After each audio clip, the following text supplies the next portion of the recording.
আমরা দেখেছি আমাদের এই ছাত্র জনতার অভ্যুত্থানের 1 মাস হয়ে যাচ্ছে। আমাদের যে রক্তের দাগ, সে দাগগুলো কিন্তু একটু শুকায়। আপনি ঢাকা শহরের অন্যতম হসপিটালগুলোতে আছে যান, আপনি Dhaka medical college, Suhrawardy hospital, orthopaedic hospital থেকে শুরু করে চক্ষু ইনস্টিটিউট, আপনি যেখানেই যান, সেই রক্তের দাগ, সেই বুলেটের চিহ্ন, কিংবা ফ্যাসিজমের যে দোষর যারা হাতে ধারালো অস্ত্র নিয়ে রাস্তায় নেমেছিল সাধারণ মানুষ, ছাত্র জনতাকে ছিন্ন বিচ্ছিন্ন করার জন্য, সেই রক্তাক্ত দাগ আর ক্ষত চিহ্নগুলো এখনো রয়েছে। এখনো সেই দাগগুলো অনেকে শরীরে নিয়ে রাস্তায় চলছে, কিছুটা সুস্থ হয়ে কিংবা কিছুটা ব্যথা নিয়ে। সেই জায়গা থেকে আমরা মনে করি যে আমাদের এই যে ক্ষত চিহ্নগুলো, এই চিহ্নগুলো আমাদের প্রত্যেকে ধারণ করা উচিত। প্রত্যেকটি মানুষের আলাদা আলাদা একটি ইতিহাস রয়েছে, প্রেক্ষাপট রয়েছে। এই বিগত 2 মাসে একজনের সাথে আসলে আরেকজনের ইতিহাসটি কিংবা অভিজ্ঞতাটি আপনি কখনো এক করতে পারবেন না, কারণ প্রত্যেকে যে ঘটনাগুলো ফেস করেছেন সেগুলো একজনেরটি আরেকজনের থেকে ভিন্ন। সেই জায়গায় আমরা শুধু আন্তর্জাতিক মিডিয়া নয়, দেশীয় মিডিয়া নয়, বরং প্রত্যেককে তাদের জায়গা থেকে আমরা অনুরোধ করব, আপনারা এই ডকুমেন্টেশন গুলো করুন। আপনারা দেখুন কিভাবে নিষিদ্ধ গুলিগুলো দিয়ে আমার ভাইয়ের বুকটি ঝাঁঝরা করা হয়েছে, কিভাবে পুলিশ ওই লিথাল গুলিটি, জনগণের টাকায় কেনা গুলিটি বাংলাদেশের ছাত্র জনতার মেরুদণ্ডে বিদ্ধ করার জন্য, জীবন নেওয়ার জন্য ব্যবহার করেছে।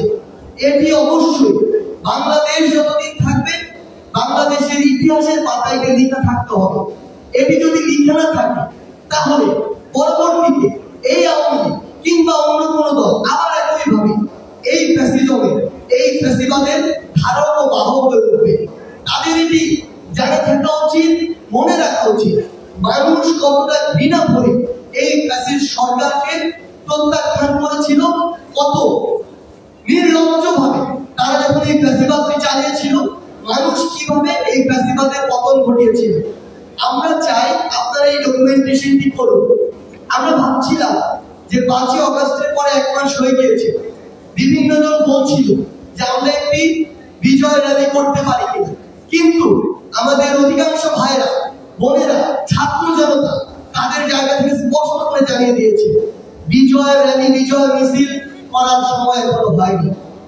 এই বাংলাদেশে যে ফ্যাসিস্টের পতন ঘটেছে, সেই জায়গা থেকে এই দগদগে ক্ষতগুলো রেকটিফাই করে এমন একটি বাংলাদেশকে যতদিন না আমরা বিনির্মাণ করতে পারছি, যতদিন না এই বাংলাদেশ গণমানুষের বাংলাদেশ হয়ে উঠছে, আমরা আমাদের অধিকারগুলো ফিরে না পাচ্ছি, সিস্টেমগুলো আবার নতুন করে পুনর্গঠিত না হচ্ছে, মানুষ যে মানবিক কিংবা তার সাংবিধানিক সুবিধাগুলো পায় সেগুলো যতদিন নতুন করে পাওয়া শুরু না হচ্ছে, ততদিন কোনোভাবে এমন একটি বিজয় মিছিল করা প্রাসঙ্গিক নয়। এটি আমাদের স্পিরিটের সাথে যায় না, আমাদের এই ছাত্র জনতার অভ্যুত্থানের চেতনার সাথে যায় না।